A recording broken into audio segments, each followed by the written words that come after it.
Perfect. What's up, guys? I'm Sommer Nicole, and you're tuned in to KissTalk podcast. We have a new episode, and this woman that is here today with us as our special guest today. I mean, she is a singer, songwriter, mother, entrepreneur, wife. I mean, she does it all, y'all. And I just want to welcome Renee Lesedi. Hey. Woo! Beautiful introduction. Thank you. Made me feel so special. I'm so excited to have you on the show today. Thank you. I appreciate being here so much. Yes. I really do. So let's talk about it. So you came to Atlanta from Rochester, New York. Yes, yes. Tell us a little bit about that experience, like traveling from, New York to Atlanta, and how you made that decision. Okay, so when I first came here, I was actually 14. I was really young. We came because my parents were going through a divorce at the time. So when we came to Georgia, it was a big, I had never been out of town, out of Rochester. So it was a big deal coming down here. So when we came down here, it was a culture shock, first of all. People are actually waving and saying hello, that southern charm. That southern hospitality. I was like, why are they staring? They're like, hey, neighbor. We're like, okay, hey, they're really nice down here. Yeah. So it was a big culture shock when I came down here. But we adjusted really well. So I really like it down here. I've been down here now longer than I have been in Rochester. So did music bring you down here, or family? What made you move to Atlanta? So family brought us down here. So when my parents split, my mom, we stayed with my aunt for a while, and then that's kind of where we just grew our feet from there. So I finished out high school down here. So it's actually because of family. Music has been in my heart since I could remember. That is something that always stuck with me. It was my escape from when my parents were having those family issues. Music was what I ran to. Music symbolized good times for me. So yeah, that's always been in my heart. So normally someone in a family is the person that's the singer, the producer, the pianist, somebody that is in the family that does music. Who was that person that kind of inspired you in your family? It was my dad. Yeah. So my dad, since I could remember, always played the piano, and he would listen to all kinds of genres of music: classical, jazz. This one song on repeat by Dave Brubeck called Take 5. Just every Sunday you would hear that saxophone playing. So he would play by ear. So you would hear Brian McKnight. One of our favorites. Yes, you'll hear Luther Vandross, the keys in there. A Whole New World, one of my favorite songs I actually had at my wedding. I remember him playing that. So it was my dad.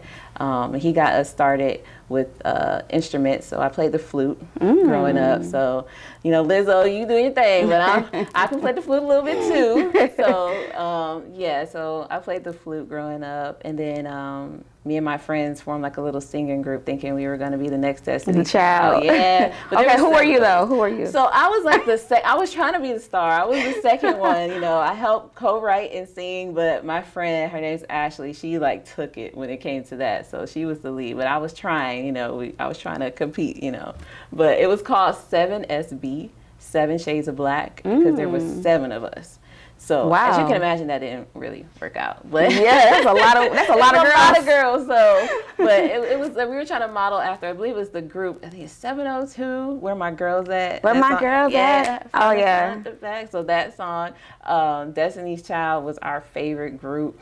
And my band teacher, he was the one that really helped us showcase our talent. So we would play our band songs, but then he let us sing afterwards. Okay, so did y'all do the talent shows? Oh, we did. We did the dance. We did our own dancing. We were everything. We did African dance. We did talent shows. We did our own songs and talent shows. We did 3LW. Even though it was 7 of us, we all managed to get a little line. That is a lot of girls. It is a lot of girls, and it's crazy. We're still friends to this day. That's my core group of girls. We're still friends to this day, but all those memories that we had together kind of helped that. So yeah, and they're the biggest supporters of me now. So that's awesome. Yeah.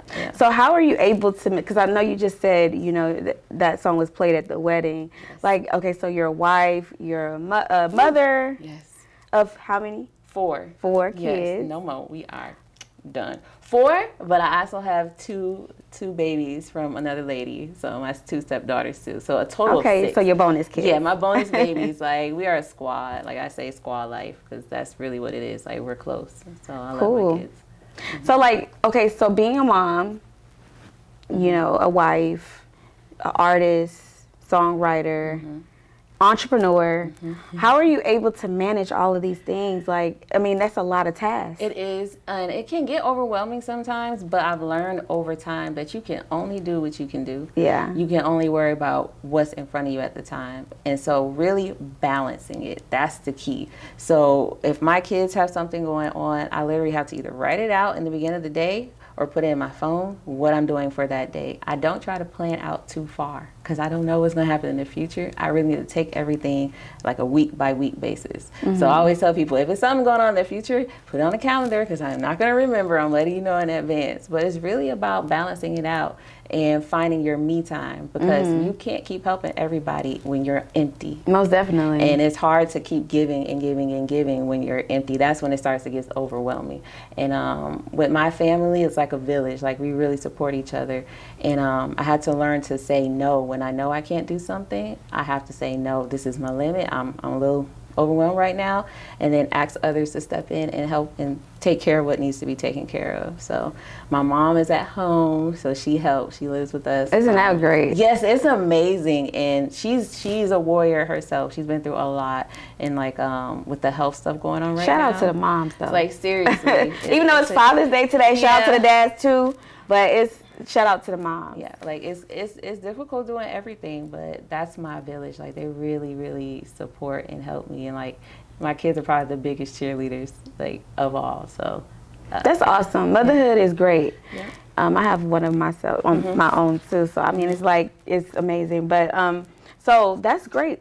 So tell us how you got into your artistry. Like, okay, so did someone discover you, or like how did you tell us about that? So with music, I got back into it. So when I came down here, like I had kids young. I started having kids at 19. I kind of got like, career focused with working, and then my then boyfriend became my husband. So we're like building our businesses together and helping to run like the family dynamic. So it kind of got like pushed to the side, but it was always in my heart. I couldn't escape it. So like writing is where I started, like writing songs. And then I was like, you know what? I'm gonna just go ahead and start recording. So I started making my music and put out my first project actually in 2016. Okay. It was an EP called Stages, and it's about the different stages of relationships and love. And so I put that out, and then I got pregnant again, and I got sidetracked, and I was like, you know what? This is my time. I have to do this. If this is what's in my heart, I can't let anything get in the way of that. Children, family, wife, husband, nothing can get in the way of what I really want to do. So honestly, 2020 is what tipped it, COVID. When I realized that life is too short, nothing is promised to us, I have to go for mine, and I have to go hard. So I woke up literally, I think I had caught COVID. I had double pneumonia, and I was went home on an oxygen tank. I was like, this ain't it. No. I need to live what's really in my heart and what's calling for me every day. So even though I was great at other things, music's what spoke to me. And so I think January 1st, I woke up and made a video on social media, with all the things that I am. I just manifested everything that I am, and I did my affirmations. And I said, I am a successful singer and songwriter. I'm going to be a multi-platinum singer. I'm going to perform at the Super Bowl. I started putting out all these things that I wanted to do, and I started attracting that towards me. I started working with other people, getting opportunities to do different things. It's like me believing in that and knowing that this is what I'm here to do. I don't want to do anything else. That's what helped it to start coming into fruition. So that's really awesome. Believing it. And that's a big thing, a big thing for me. So. Well, that's good that you believe in yourself, and you see, you have a vision for what you want to, in your singing career and songwriting career. So if you had 3 people that you could choose to write a song for, who would those 3 people be? Oh, that's hard. There's so many. My favorite, and she's not even here anymore, but Aaliyah. So you will write a song for Aaliyah? I would love to. She is one of my biggest. She matched your style. Yes, I match her. I'll copy her a little bit, just a little bit. But Aaliyah's that was the one I always looked up to growing up. I love her. Just her style, her flow, her energy, everything about her is so dope. So her, if I could, Mariah Carey has always been a big influence. Her harmonies are amazing. Her voice is amazing. So her, and this third one, Neo. Neo is absolutely amazing. He's so dope. His singing, his songwriting skills, him and The Dream was between Yes, I love The Dream too. Man, the harmonies, like, you feel the music. Yeah. And that, me as an artist, I want you to feel my music. Like, I don't want you to just hear it. I want you to feel it. So those, I kind of gave you more than 3, but those are the ones that I really, really, like, wish I could, like, work with. They are. Well, that's a good list, though. Yeah. So, yeah, you know your music real well. Yeah. I love it. It's something I love, so, yeah. So, okay, so tell us about your jewelry line, like, okay, because I mean that's pretty cool, like to be a jeweler, female jeweler. Yep, and it's something that I had started. It's called Pretty Girl Pearls. I had started this back in probably 2015. It had been going for a while, where I was hand making jewelry. So I had some stuff that I sold, resell it, but mainly hand making it with the thought in mind of every girl is a pretty girl. Because growing up, I got like picked on and stuff. And it was like when I wear my jewelry, you get dressed up, you feel special, you feel beautiful. So that was our tagline. That's how it started. And I would do it with my daughters. And I always wanted them to have something like of their own. So we literally had got like tutus. We have our table laid out with like a tutu thing around it. We did pictures and stuff, and they would like sell to people with me. So it was just a great thing to do, and also teach them about making your own money and marketing and stuff. And so now, I'm going to revamp it and literally make it just a girls only line for my younger 2. So that's pretty cool. Yeah, and it's hand making it with like positive charms. So it'll be a bracelet, but it'll say I am beautiful. I am strong. Just simple. Some positive affirmation exactly. words. Something you can look down at every day and like, hey, it makes me feel good, so I'm going to wear it. So yeah. That's awesome. So have you had any challenges with being a female artist, getting into the industry at the time that you were getting into the industry? Like, what kind of challenges did you go through? Like, I would say, because it's really those last 4 years that we've really been going in, it's the social medias, like, tipped the game a lot. Like, back in the day, music, you had to wait for it to come out. You had to wait for the album, wait for the tape. Now it's like this. So how people consume music is so quick. And you kind of feel like I have to stay with the trends. That's where I kind of got like swept away with. So for me, it's like, I'm not doing this just for content creation. This is art for me. So I had to be true to myself. Like, I'm not doing this for you guys per se. I'm showing you my story, my views, what music makes me feel, and hoping I can connect with people that are feeling this or relating to what I'm saying. So I had to really get down to the core of what making music is supposed to be about and not get swept away with the trends. Everybody wants to trend, which is great, but I want to do it because people really like this stuff, not because I'm trying to trend, Right. So that's probably the biggest thing. And then making sure I don't get in my own head with my age. Oh, I'm a mom, I'm this, I'm that. I'm still me, I'm still Renee. And so me as a person has to bleed through my music too, and people have to connect with me as a person in order to like really get a fan or somebody that's going to be here with me from the bottom to the top. Right. So that overcoming those things like are they're key to me in order to be successful. So being organic and true to yourself. Yes. Yeah. That's great. Thank you. So we play a little game here on Kiss Talk. Uh-oh. Just to kind of warm some things up because, we just like to have fun.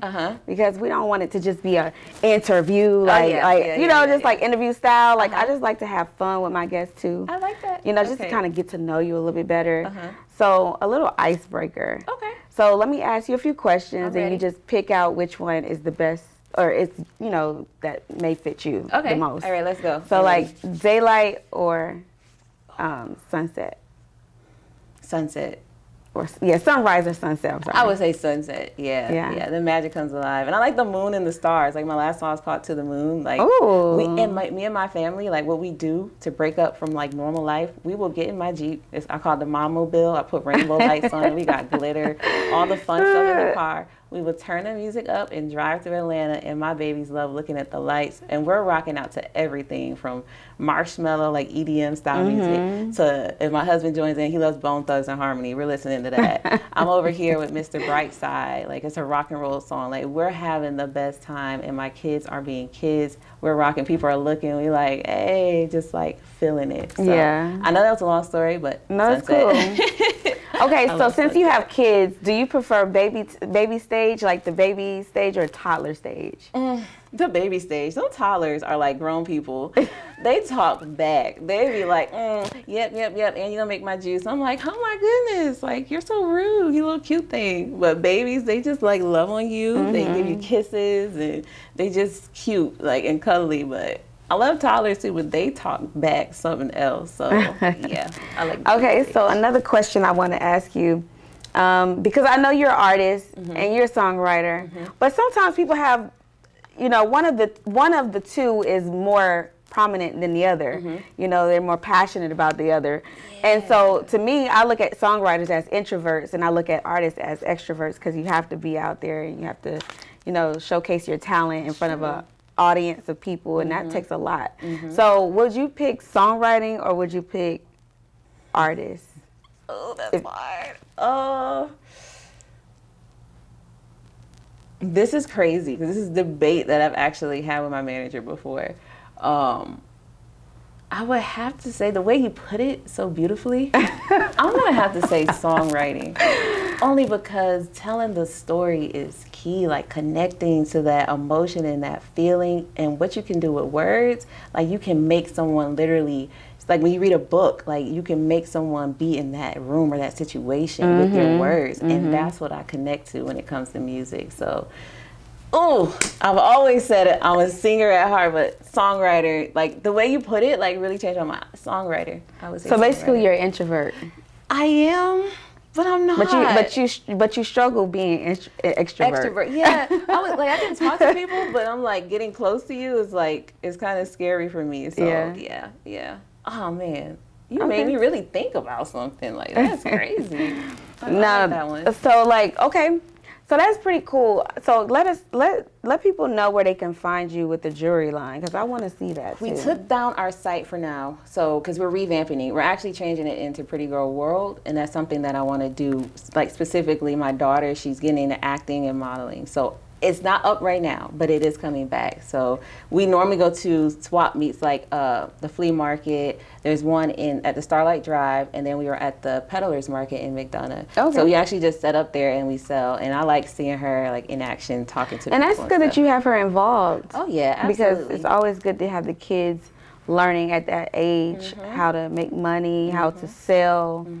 That's great. Yeah, and she enjoys it because it's like I'm making my money, and she got her first taste doing modeling, and she did her first commercial with crystals, and she was great. She was like, so when are we gonna book Is more that commercials? The little girl that I've seen with the pretty eyes? Yep, Skylar Blue. That's my baby. Like, she's they're so all beautiful. My babies, but she really enjoys it. So it's like I'm never gonna push anything on them that they don't want to do. I'm not for that. As a parent, I feel it's our responsibility to expose them to things, and when you see they take on to it, you have to nourish that. You have to grow that and help them become who you never know who you're raising. Like she could be like the first female black president. I don't know, but you just have to nourish that. Yeah. So.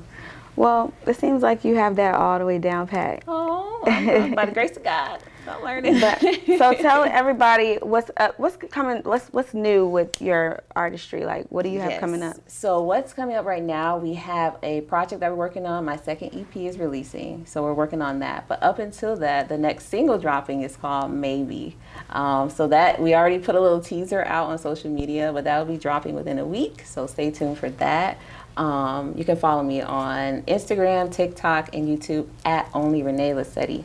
So check you it out. really be popping on Instagram. I know, and I'm trying to convert it, but Instagram is the thing. Like I'm trying to convert into the other areas, but Instagram is just, I don't know. I guess that's where everything started. So yeah. You can't never let go of not Kiss, but you can't never let go of KissTalk. Yeah, KissTalk, but KissTalk, let go. but Instagram for sure. Yeah, I love it. It's like it's a simple like platform, but they're getting more into the reels like TikTok, so it kind of like the same to me. But TikTok is fun too because you can just be silly or whatever, and I feel like it's a non-judgment place. You can really like be yourself. Yes, so that's why I really like TikTok too. So, all right, Renee.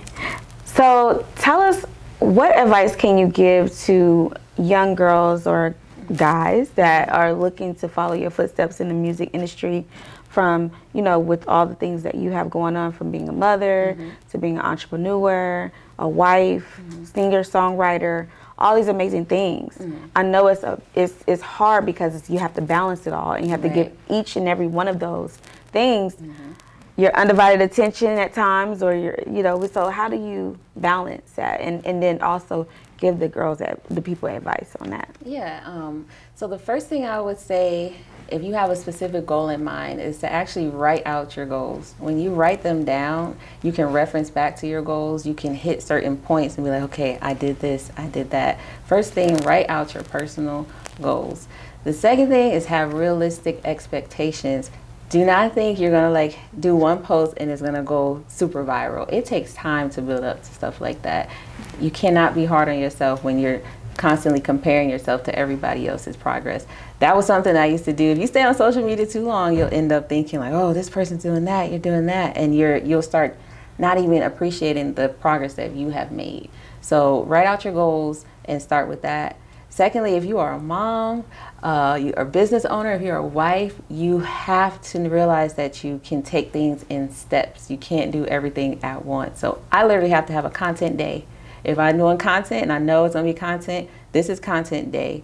And what you'll do with that throughout the day, if you don't have anything specific to record, you can just get your beginning, your morning, your breakfast, your lunch, your dinner, just record all that day, and you can split it up throughout the week.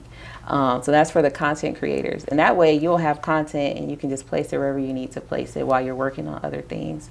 As a wife, it is super, super important to not forget about your husband in this process and to include him in the process, because I know mine's the cameraman. When I was doing the video, he was holding the jet blower. He was helping my wind blow in the hair, or my hair blow in the wind. But you can't forget about him and your relationships as well. So you got to set out time for that. So have your date night plan where you're not picking up your phone worried about what you're doing on social media. Just have your time set out for that special person. And of course your kids, they are the daily thing for me. Half the time and half the post, I promise you, I should do a behind the scenes reel. The kids are screaming in the background. I may be smiling in front of the camera and twirling my outfit or doing the dance. Somebody's screaming, somebody's hollering. It's not picture perfect. Social media is just a glimpse of your whole day. It's not perfect. So the music covers that stuff up. It's okay to have your kids around when you do stuff. And I include my kids in a lot of stuff that I do too. So it's it makes it easier for me.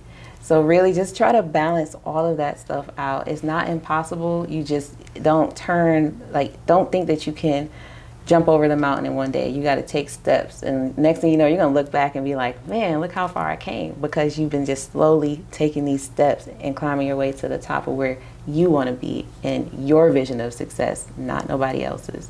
So that's to me the key on that one. Awesome. So I guess that really wraps up our interview with you today. Let's talk some more. I know. I really had fun with you. Oh, me too. This was fun. This was cool. Yes. You really picked my brain, and you're gonna have me thinking about some things when I leave here. Yes. So. Because I feel like with you being, you saying you're an introvert with the songwriting, and that's something that you're really more passionate about. I think you can get some of those people that you had on your list. Really? See, that would especially be awesome. Mariah Carey. Man, Mariah Carey. Oh, that would be a dream. When I'm telling you, that would be the ultimate manifestation. Seriously. Yeah. We'll see. Yes. I will keep putting it out there. Well, thank you so much. Thank you. And that's a wrap. Yay.